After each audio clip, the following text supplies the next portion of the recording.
ഒത്തിരി സന്തോഷത്തിൽ ചെയ്തെടുത്തിട്ടുള്ള ഒരു കേക്ക് വർക്കാണ് കേട്ടോ ഈ കാണുന്നത്. 2 kg വെയിറ്റ് വന്നിട്ടുണ്ടായിരുന്ന 2 ടയർ കേക്കായിരുന്നു കേട്ടോ. കസ്റ്റമർ മോഡലൊക്കെ അയച്ചു തന്നിട്ടുണ്ടായിരുന്നു.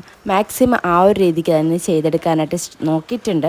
പക്ഷേങ്കിൽ ആ ഒരു കറക്റ്റ് കളർ കിട്ടിയിട്ടുണ്ടായിരുന്നില്ല കേട്ടോ. കാരണം കസ്റ്റമർ അയച്ചു തന്ന പിക്ചറിനകത്ത് ഉണ്ടായിരുന്നത് എയർ ബ്രഷിൻ്റെ കളറായിരുന്നു കേട്ടോ. പക്ഷെ നമ്മൾ എത്ര ക്രീമിൽ കളർ ആഡ് ചെയ്തിട്ടുണ്ടെങ്കിലും നമുക്ക് ആ ഒരു പെർഫെക്റ്റ് കളർ കിട്ടില്ലല്ലോ.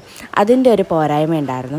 പിന്നെ ഈ ഒരു കേക്ക് കൊടുക്കുന്ന സമയത്ത് കുറച്ച് അത്യാവശ്യം ടെൻഷൻ അടിച്ചിട്ടുണ്ടായിരുന്നു. കാരണം ഡെലിവറിയുടെ ഒരു കൺഫ്യൂഷൻ വന്നിട്ടുണ്ടായിരുന്നു. അതുകൊണ്ട് തന്നെ പാക്ക് ചെയ്യുന്ന സമയത്ത് കേക്കിൻ്റെ ടോപ്പിലെല്ലാം ഹാപ്പി ബർത്ത്ഡേ ടോപ്പർ വെക്കാനായിട്ട് മറന്നു പോയിട്ടുണ്ടായിരുന്നു കേട്ടോ. കസ്റ്റമർ കേക്ക് കട്ട് ചെയ്യുന്ന സമയത്തായിരുന്നു ആ ഒരു ടോപ്പർ ഇല്ലാന്ന് കണ്ടിട്ടുണ്ടായിരുന്നത്. കുറച്ചധികം ദൂരമുള്ളതുകൊണ്ട് തന്നെ നമുക്ക് കൊണ്ടുപോയി കൊടുക്കാൻ പറ്റുന്ന ഒരു സിറ്റുവേഷനും ഉണ്ടായിരുന്നില്ല. അപ്പോൾ കേക്കിൻ്റെ ഫൈനൽ ലുക്ക് ഇതായിരുന്നു കേട്ടോ. അപ്പോൾ മുകളിൽ എൻ്റെ പ്ലെയിൻ ആയിട്ട് നിന്നിട്ട് ടോപ്പറായിരുന്നു വെച്ച് കൊടുത്തിട്ടുണ്ടായിരുന്നത്. അപ്പോൾ ഇന്നത്തെ വീഡിയോ ഇത്രയേ ഉള്ളൂ. അടുത്തൊരു വീഡിയോ ആയിട്ട് കാണുന്നത് വരെ താങ്ക് യു.